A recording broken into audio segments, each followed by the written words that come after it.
the crime scene. This is another episode of No Gatekeeping. Make sure you subscribe to the channel. But this is a special episode. This friend of mine, we grew up together.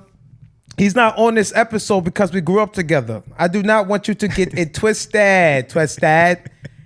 He's on this episode because he's been working. So with no further ado, I'd like to introduce you to Mr. The Vibes himself, Thank my you. boy Daemion Evans, ladies and gentlemen. Appreciate you, my brother. We here live at the crime scene, man. Yep, we here. Tell us a little about your industry, man. I started out as an accounting major. Then I would say my sophomore year, I jumped into communications. And then I went into advertising and copywriting. And I just fell in love with that like the first day. So we had different classes and perspectives of graphic designing, but it wasn't nearly as much as what I'm doing now. But it was like the basics. You know, Which you got your master's in?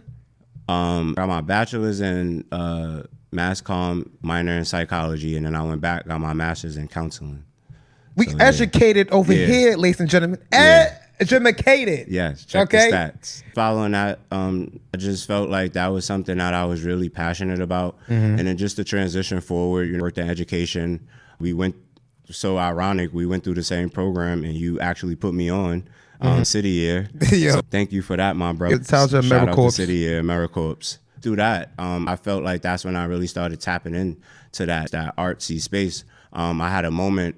I was with my 4th grade class and I took them to their art class for the day.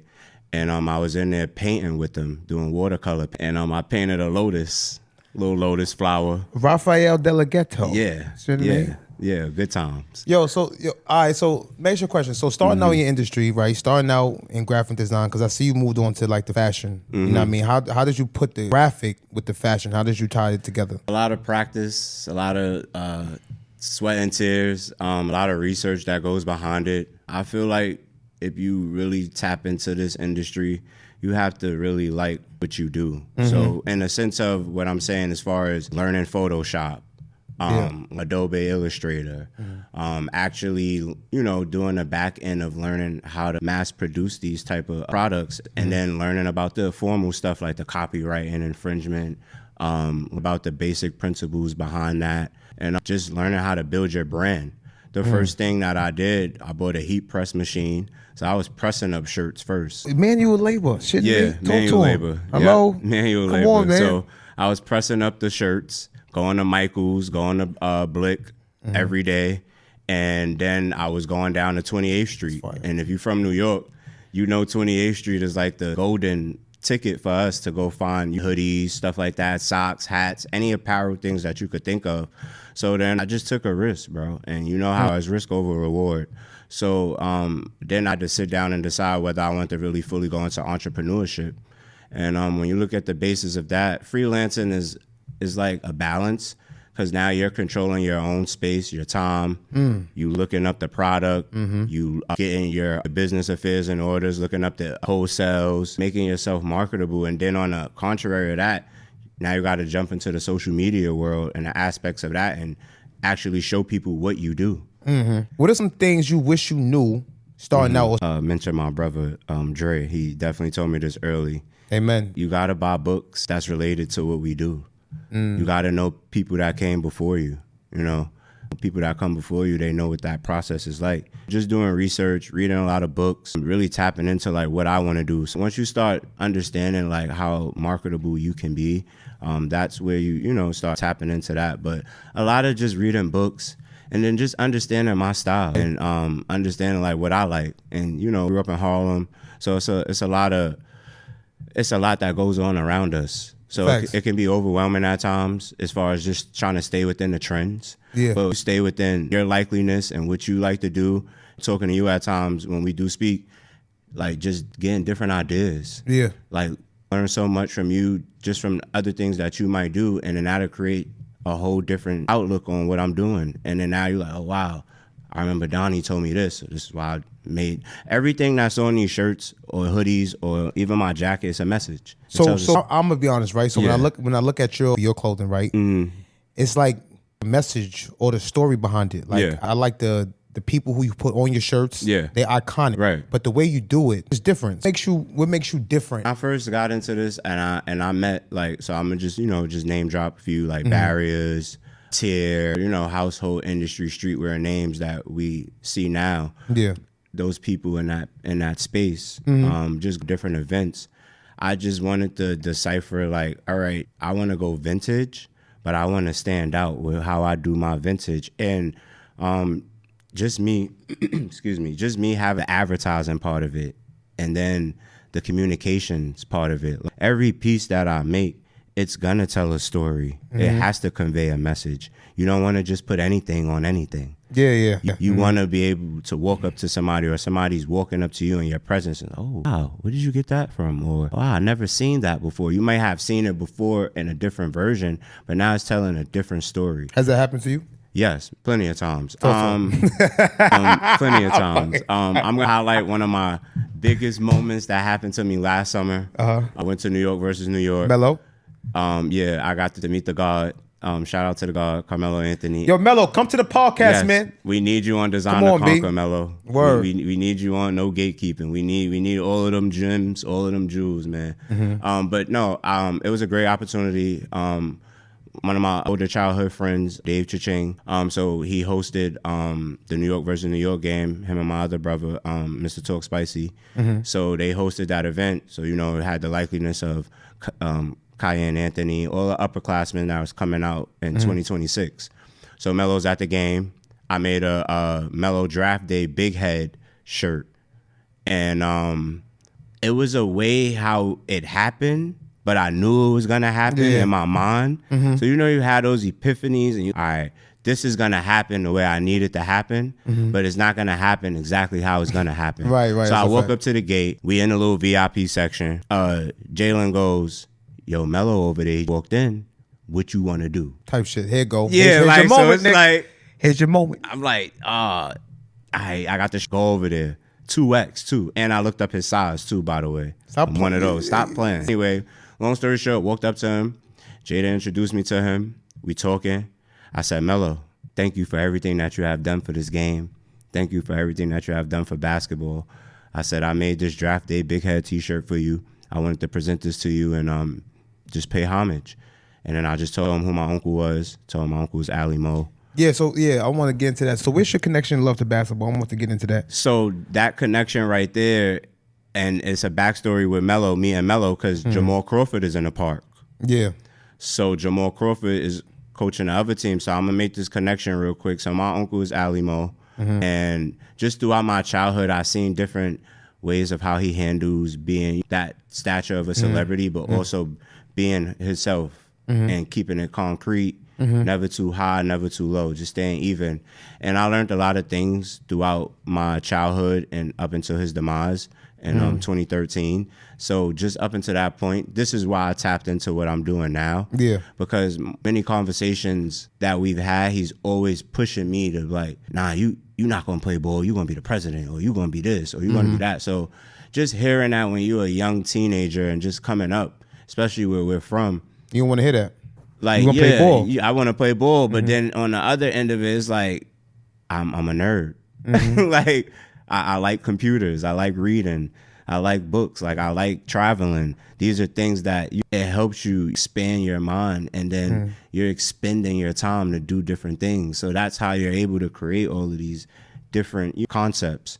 So the backstory to that, so now I gave Melo the shirt. We took a picture. My other childhood friend is there. He's into photography. He's on the court. He takes the picture. And it's a classic picture. I didn't blow the picture up yet. I'm definitely going to do that. And when I meet Melo again, I'm going to get him to sign it. But I'm holding the shirt up in the actual... Yeah, I've seen that. Yeah, I'm holding that up. So after that, Jamal Crawford is on the side and the back. Me and him start talking about N1 basketball and stuff. So I said, my uncle came to play in Seattle back in like 03, 04. He like, yeah, I remember that. Guess who's in the gym with them? Jamal Crawford, Ali Mo. Guess who walks in? Jordan walks in. Yeah. And this is a true story. My uncle calls me. My grandmother calls me in the room. He like, yo, Day, guess who I just walked in? I'm in the gym. I'm hooping. Guess who just walked in the gym and he know who I am? I said, who? He said, Jordan.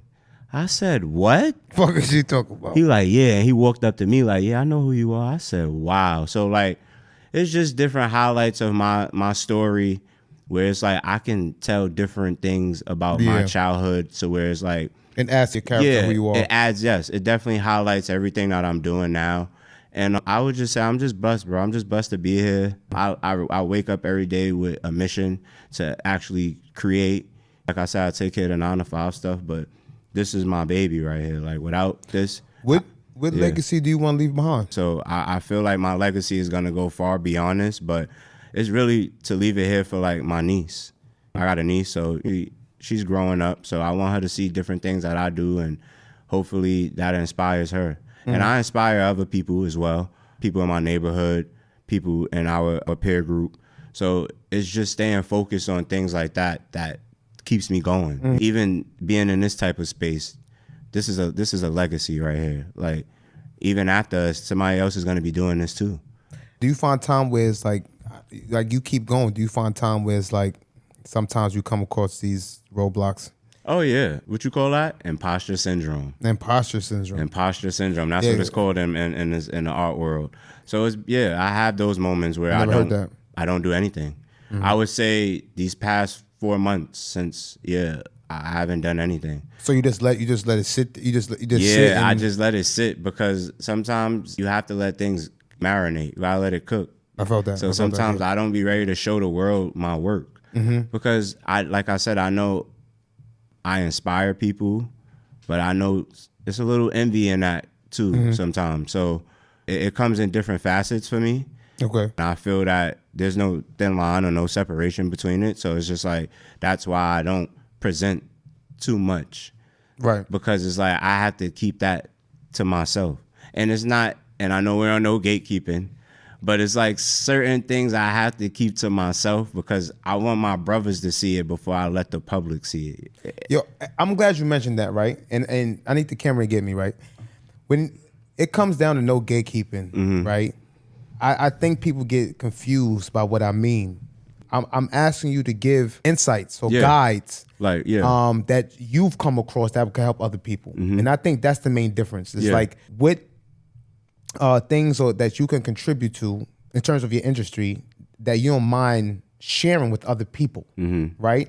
While still preserving your brand, while still preserving your brand, your identity. You know what I'm saying? That's what you're walking around in. You know what I mean? I just had to clear that up. I'm glad you brought it up. And that's a good question, bro. And I feel like that's where I was, as I mentioned earlier, as far as like the entrepreneurship part of it, like, and what's so crazy, I'm gonna just say this. I asked Gemini this question last night. I said, Gemini. I'm sorry, who's Gemini? Gemini is that AI app that Google has. Yeah. I gotta get that. Yeah. So Will Smith, Gemini? I know. No, not Will Smith. All right. I'm saying. No. But no, Gemini is an AI feature app that Google has. It's been out for like. It's like Chat GPT. No, it's like having Siri in your back pocket with a Chat GPT. Oh wow. Yeah. So AI is here to stay. Do not be scared of AI. I'm telling y'all, please do not. If you learn the functionalities of it, you master it just like any other thing. It's like Excel on the low. It's just like any other thing, bro. Yeah. You just like learning how to tie your shoe. You have to start from the basics with stuff. You can't skip steps. In true no gatekeeping fashion. Yeah. I mean, what are some secrets you could let the people know? What do you want to know? What do you want to know? Let's talk about like copywriting. Oh, all right. We could start there. I'm not gonna lie. There's a what's that book for dummies? Yeah. That brand. I started there, and it's copywriting for dummies. Yeah. I read that, got some knowledge about what I couldn't do, the do's and the don'ts. One thing I would say about this, I make a lot of personal concepts, so that's why I don't have a website or I'm not on per se Teespring. Teespring is like something when you go up there, you upload a t-shirt. Let's say you like cats and you like cat mom. You go up there and you upload that. That's marketable in a sense where it won't get, you're licensed, but you're going through Teespring and they're licensed. Okay. So once you sign up for stuff like that, or like Kiddle, if you sign up for these type of platforms, and these are like different platforms that you use if you want to start making like a shirt or a logo or a business card. So I'm just mentioning that per se, like I started out in that. And then when I started making these type of shirts, I was getting flagged because I'm using their likeliness. So I don't want to get sued by Missy Elliott, but if I'm making a Missy shirt and I'm going to a Missy concert, and I know the vendors out there has that specific shirt that they're selling with their buddies, I got something else that they don't have. So that's when I just started making it personable, and I just started going back to 28th Street, and I found this shop called Create Imprints. And I met the owners there, very beautiful people. They're from Egypt. They're Indian though, but they put me on. Like I went in there about 2022, November. I took about 2K, and I went in there and just bought like 20 hoodies.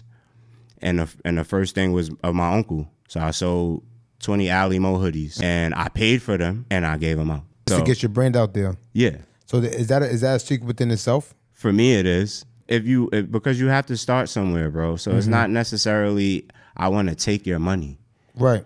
But I want people to recognize and remember the face, because at the end of the day, that's what it's about. So for me, I say that to say it was a lot of risk, because I've done projects for myself where I paid for it and then shit got stolen. Your ROI on it is not what you thought it was gonna be. Because it's little things you got to do. Like, and that's why I go back to the whole freelancing thing. It's a difference as a freelancer in this space than you're working like for a branding company. So let's say I work for Timberland. I'm only going to be making stuff for Timberland. Yeah. So it puts you in the box. I'm not showing my value. Right. You might be in the next cubicle and your work might be great. Dre might be in the next cubicle and his work is stellar. My work might be good, but then now we're all in competition now. So we're not separating ourselves unless somebody starts cutting through. And in this industry, it's like that. You see it. And especially on social media, that's why I go back to sometimes I can't post everything, because I done seen people go and take a screenshot, go put it on their page. And it's like, yo, bro, how you just gonna steal my whole concept? Like, you wasn't... What Drake said, you wasn't with me in the... He wasn't with me in the gym. He wasn't with me in the lab. Is that one of the obstacles you face? At times I did, but now it's like, it's kind of slowed down now, because I feel like in the pandemic, it was oversaturated. Everybody wanted to make a brand. Everybody wanted to, I want this. I need this.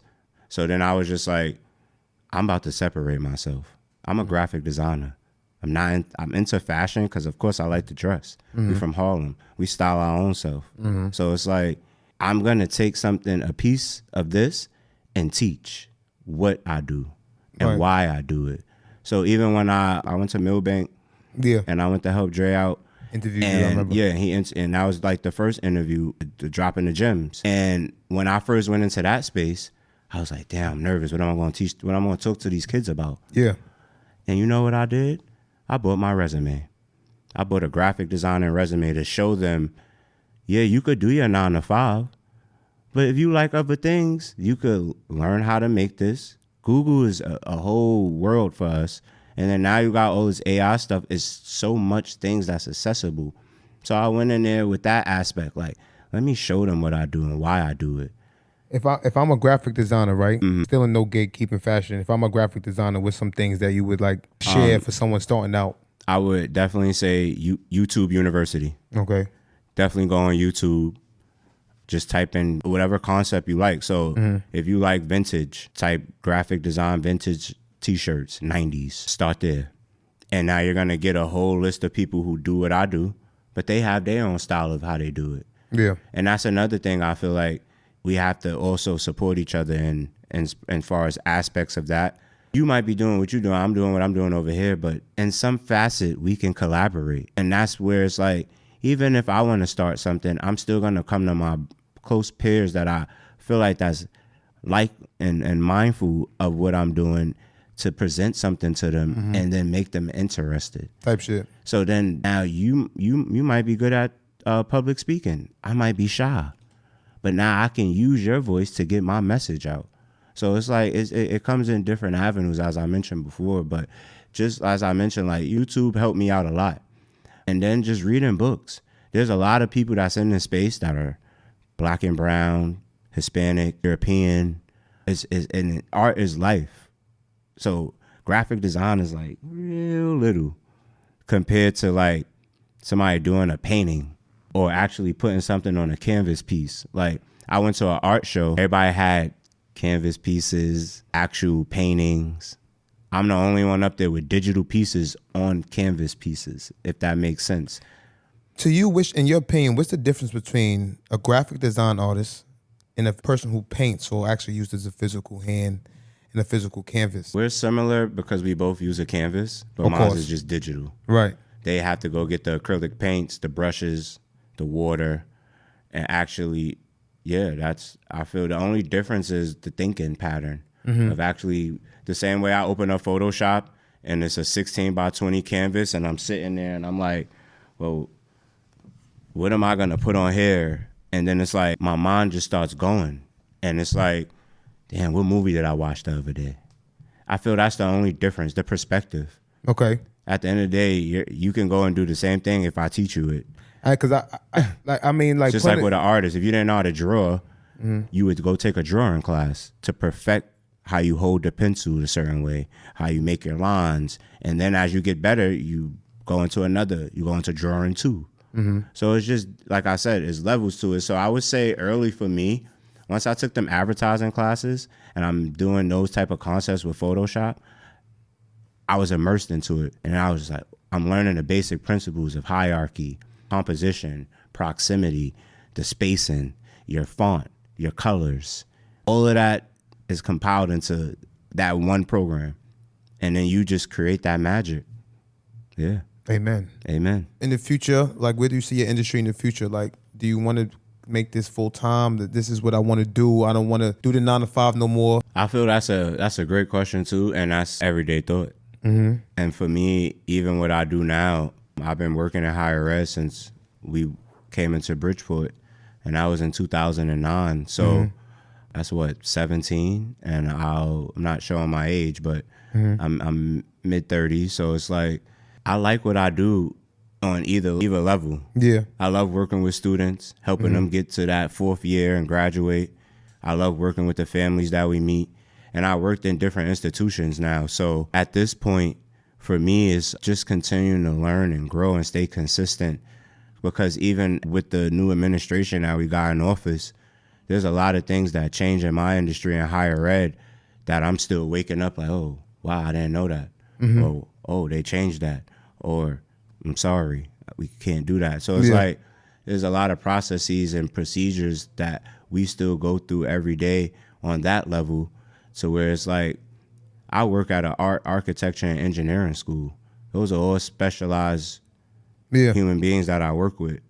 And they're entering into the world now, trying to see what they can do in their industry. So these are the conversations that I have. And then when we venture into that, oh, well, what do you do? Because they want to know, what do you do besides crunching stuff into the system all day? So once I do graphic design. Oh, wow, you do? So it's like, now I have another conversation for them after what we done talking about on the business side. Now I could talk to them about what I really like to do.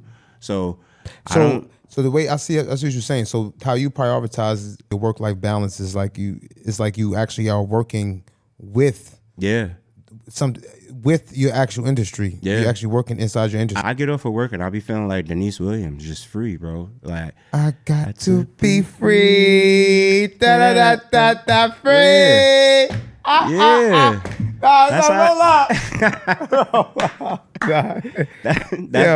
That's how I be feeling, bro. So that's what's up, kid. I feel I'm at that type of level now. I'm just balanced now. And I wake up, I go to work, I do what I need to do there.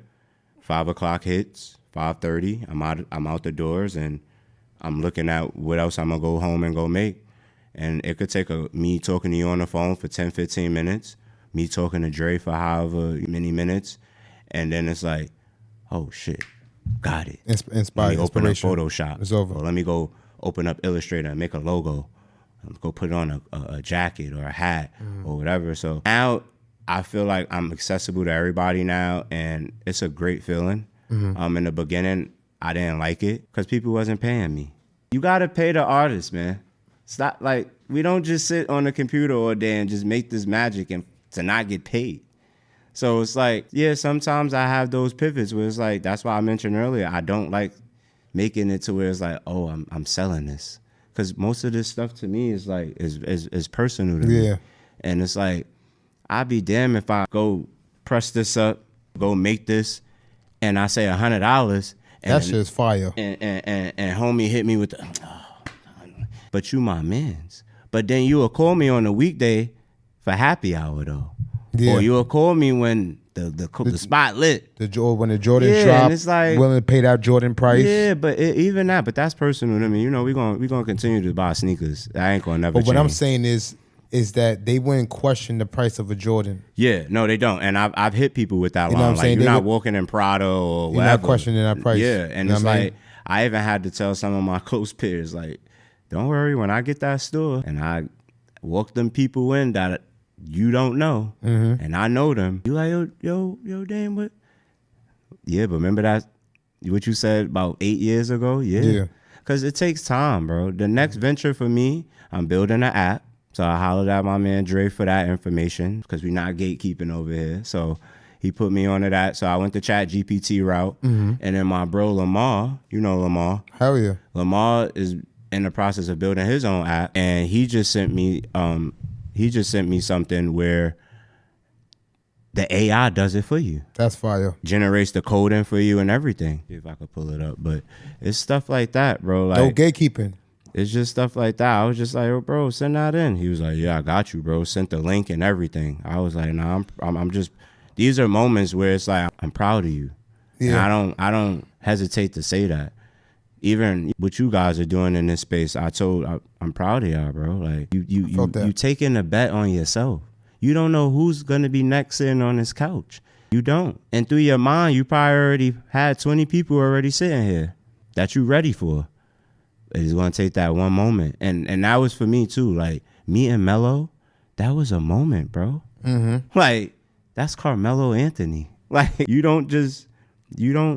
I felt that. Yeah. More. But the name of the app is called Cursor AI and Devin AI.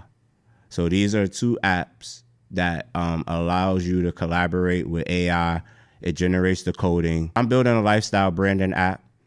I'm going to have templates up there. You're going to be able to buy my concepts, any stock images, fonts, logos. I'm going to have like sweepstakes, little giveaways, stuff like that for like personal stuff that I make that's still sitting in my hard drive. But yeah, bro, it's time. And I felt this way for a while now. So like this is something special to be a part of. So I want to thank y'all again. Thank for, you, man. know, I appreciate letting you, me be man. a part of this, man. But there's no gatekeeping, man. You know the vibes, man. Stay true to yourself. Stay fly, man. Shit me. It's your boy Damian. Thank you. The vibes. Yep. Check us AK out. Mr. 2 times. Check me out on Instagram. If y'all need any merch, any coats, hoodies, apparel. This is my new drop. Oh, I got something special for you. Come on, don't do that. Don't do that. Got one for you. Don't do that. Come on, B. Listen, don't do that. Don't do that. Don't make me cry in here. Oh, Yeah. Oh, you shouldn't have. Come on, A. Oh, you shouldn't have, B. Oh yeah, we not gatekeeping Oh, over here. tell. New drop, latest drop. Nah, that's I fire. myself. Come on. Come on. I need to be around some love. Saying, I need to be around. Yo, come on, man. I love you, man. Yo, thank you, man. I appreciate you, man. Yo, we designed to conquer over here. Yes. No gatekeeping, man. Another episode, man.